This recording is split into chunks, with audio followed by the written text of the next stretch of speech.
about 2 or 3 o'clock in the morning, I got to the point to where both my parents were very, very sick. That's when Sarah Everett says she called 911. Paramedics rushed her parents, Larry and Tammy, to the hospital.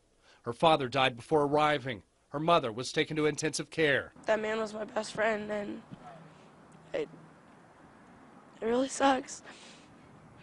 Yeah. He was my world. Tulsa fire investigators arrived on the scene with detectors finding CO levels 5 times above what is considered to be a safe rate. They also found the cause. Tulsa Fire Hazmat isolated a high carbon monoxide level near the stove inside the apartment. Captain Michael Baker says while the Everetts were simply cooking, this time of year some people use the stove to help heat the house, which firefighters say is not safe. It's a time to be CO aware, and it's a time to make sure that if you don't have a CO detector that you have one inside your home. The Everett stove has since been replaced. Meanwhile, Sarah now mourns the loss of her father and waits for her mom to recover. We've had tons of family and friends, be there for us and help us out, and if it wasn't for everybody we have, I don't know what we'd do.